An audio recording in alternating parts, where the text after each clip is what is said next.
When 67-year-old Maria Gutierrez stepped onto the Family Feud stage, carrying a small American flag and wearing a nervous but determined smile that spoke of 5 years spent learning to navigate a new country in a new language, she moved with the careful dignity of someone who had discovered that courage doesn't diminish with age, it deepens with purpose. But when she answered the language of your grandchildren's dreams to a question about what's never too late to learn, she began sharing a story that would remind everyone watching that love is the most powerful motivation for transformation, that family bridges every barrier, and that the American dream speaks every language when it's spoken from the heart. Maria walked with the measured steps of someone who had learned to be patient with herself, to celebrate small victories, to find strength in the daily commitment to growth that had defined her journey from monolingual immigrant to bilingual citizen. There was something immediately compelling about her presence, not because her story was dramatic, but because she radiated the quiet satisfaction of someone who had proven to herself that it's never too late to become who your family needs you to be. The Gutierrez family had made the journey from Phoenix, Arizona, with a mixture of pride and protective love surrounding the woman who had sacrificed everything familiar to create opportunities for generations she would never see. There was Rosa Gutierrez, 45, Maria's daughter, who had immigrated to the United States 15 years earlier and had worked tirelessly to bring her mother to join the family she had built in America. Rosa's husband, David, 48, a second-generation Mexican-American who had grown up bilingual and had become Maria's primary English tutor, spending countless evenings helping her practice pronunciation, grammar, and the cultural nuances that make language learning so much more complex than memorizing vocabulary. Their children had come to support their grandmother, Miguel, 16, and Ana, 14, who had watched their abuela transform from someone who communicated with them primarily through gestures and smiles, to someone who could help with homework, tell stories, and share wisdom in the language of their education and dreams. The family was joined by Mrs. Patterson, 58, Maria's ESL instructor, who had worked with hundreds of adult learners over the years, but had never met anyone with Maria's combination of determination and clear motivation for mastering English as a pathway to deeper family connection. But it was Maria herself who commanded attention, not because her accent marked her as different, but because she spoke with the careful precision of someone who had learned that every word was an achievement, every conversation a victory over the barriers that had once seemed insurmountable. Maria's journey to America had begun 5 years earlier, when Rosa had finally saved enough money and navigated the complex immigration system to bring her mother from Guadalajara to Phoenix. At 62, Maria had left behind everything she had known, her neighborhood, her friends, her church community, the familiar rhythms of a life conducted entirely in Spanish, to join a family that spoke primarily English and lived in a culture that felt completely foreign. The first months had been the most difficult period of Maria's adult life. Beyond the obvious challenges of language barrier, she had struggled with feelings of isolation, uselessness, and the profound disorientation that comes from being unable to communicate effectively with the people you love most. She had watched her grandchildren grow and change, sharing experiences she couldn't understand, discussing dreams she couldn't participate in, living lives that felt increasingly distant from her ability to connect or contribute. The breaking point had come during Miguel's parent-teacher conference, when Maria had accompanied Rosa to meet with teachers about Miguel's academic progress. Throughout the meeting, Maria had sat silently, understanding fragments but missing the essential details about her grandson's education, his challenges, his achievements. She had wanted to ask questions, to share insights about Miguel's personality and learning style, to participate in planning for his future.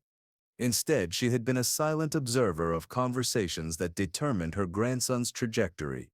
That evening, Maria had made a decision that surprised everyone, including herself. At 62 years old, she enrolled in English as a second language classes at the local community college, committing to a learning process that most people would have considered too difficult and too late to begin. The early months of ESL classes had been humbling in ways Maria hadn't anticipated. She was surrounded by students decades younger than herself, people whose brains seemed more flexible, whose pronunciation came more easily, whose confidence grew more quickly than her own. She had struggled with sounds that didn't exist in Spanish, with grammar structures that seemed illogical, with the cultural context that gave words meaning beyond their dictionary definition. But Maria had possessed something that many younger learners lacked: absolute clarity about why she was learning. This wasn't about career advancement, or social integration, or personal enrichment. This was about being able to participate fully in her grandchildren's lives, to understand their jokes, to help with their homework, to share her own stories and wisdom in the language they thought and dreamed in.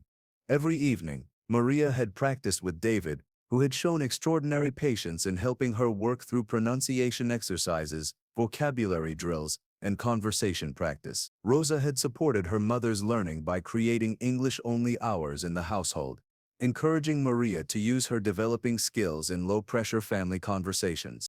But it had been Miguel and Ana who had become Maria's most effective teachers.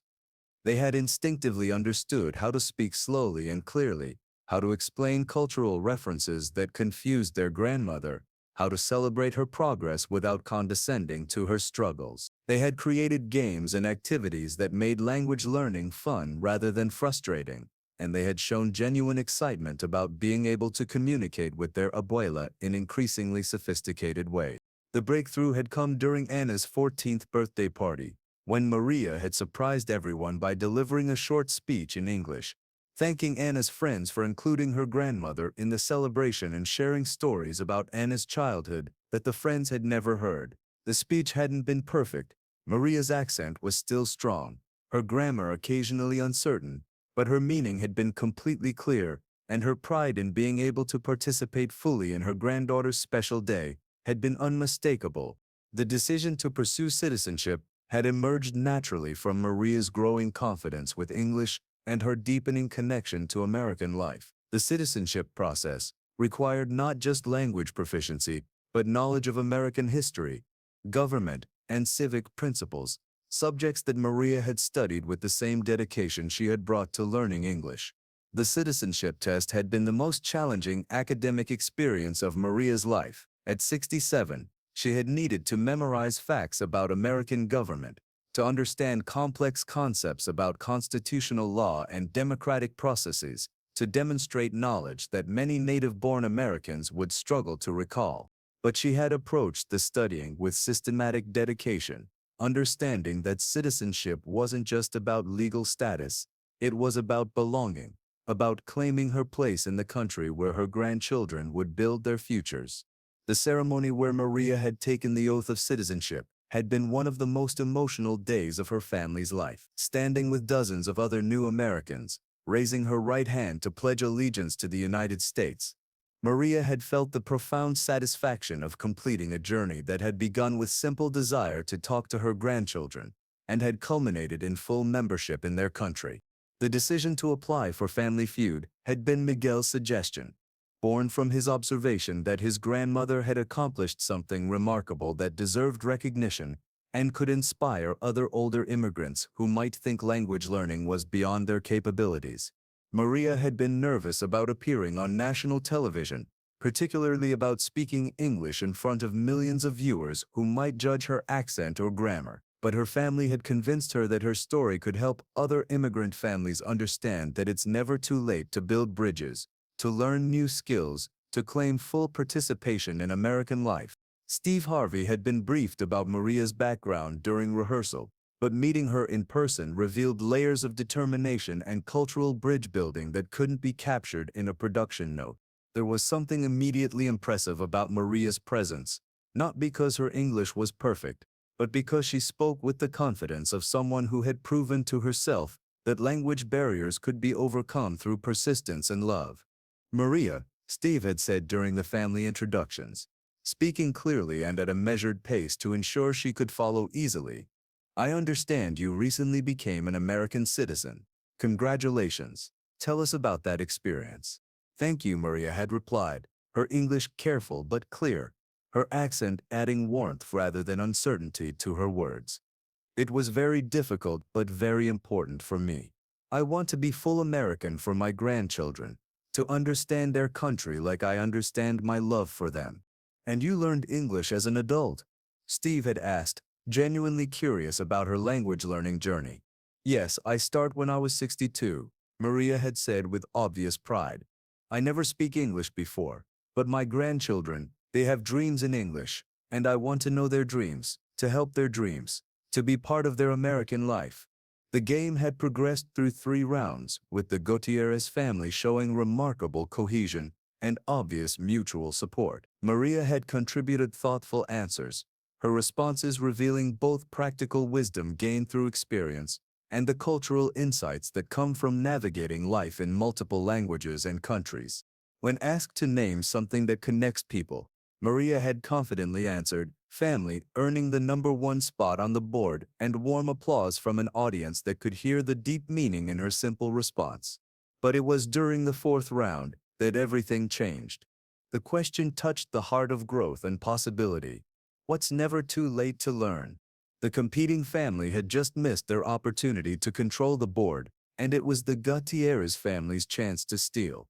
Rosa had given the first answer, love, which had earned a solid spot on the board. David had followed with new skills, another respectable response that reflected understanding of lifelong learning and personal development. Now it was Maria's turn.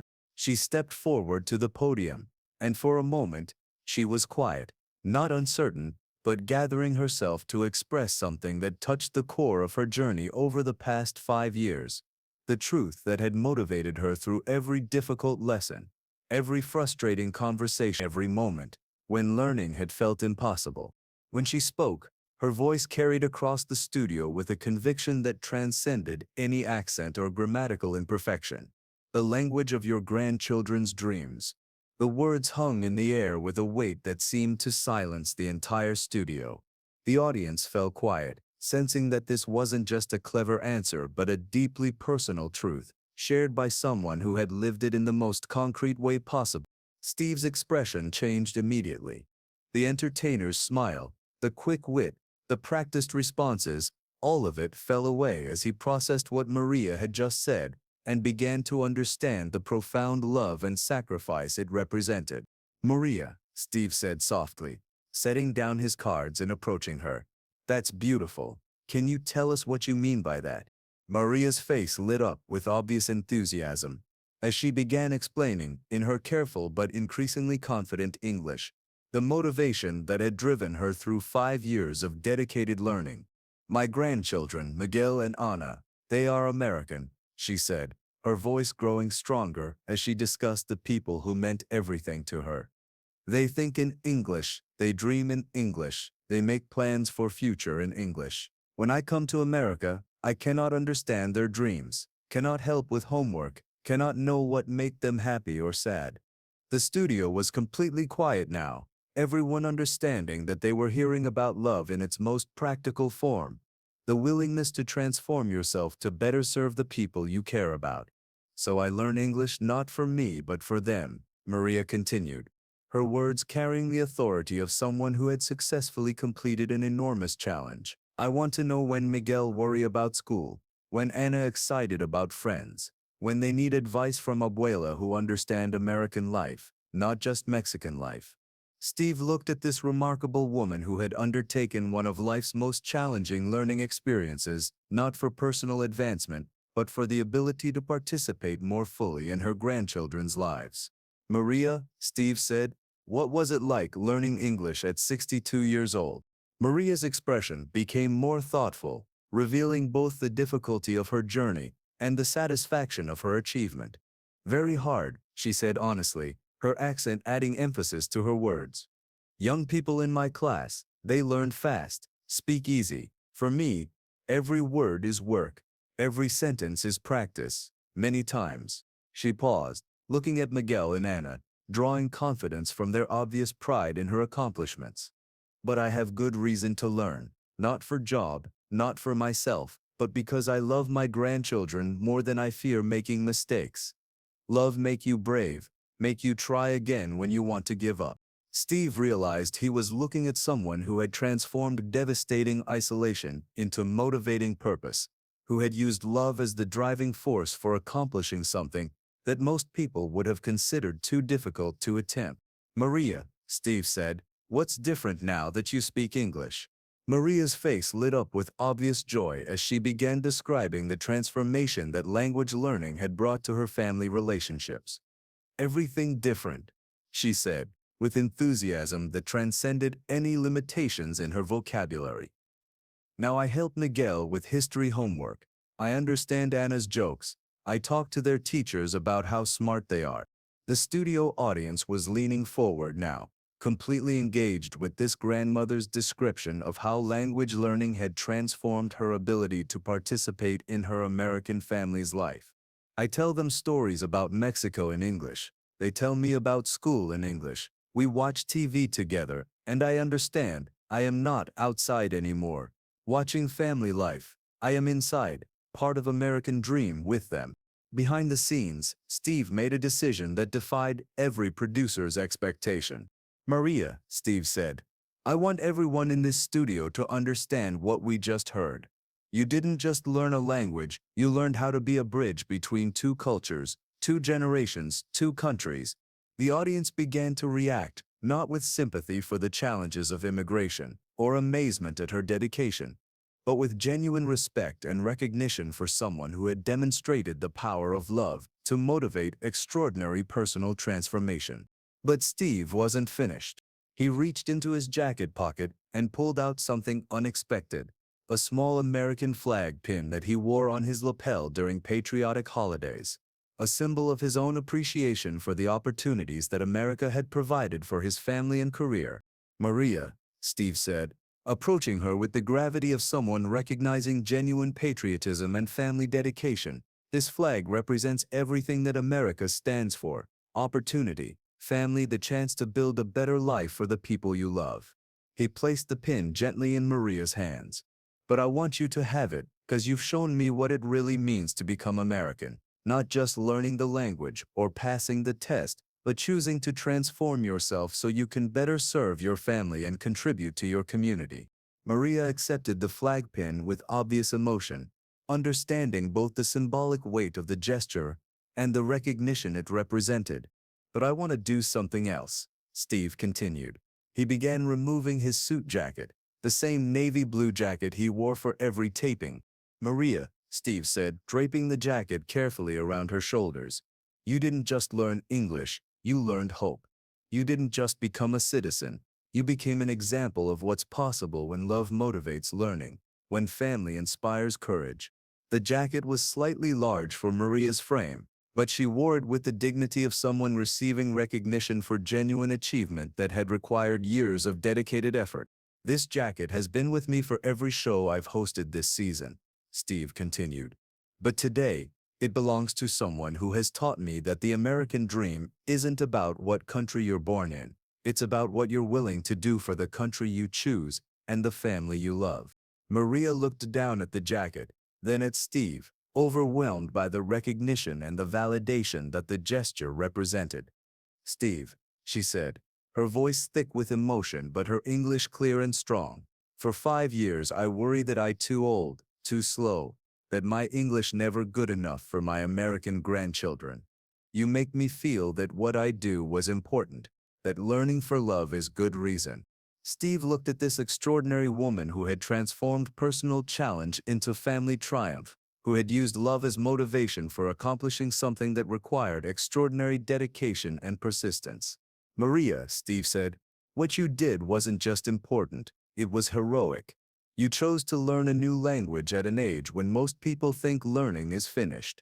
You chose to become a citizen of a new country when most people would have been satisfied with just visiting. You chose to transform yourself so you could better serve your family.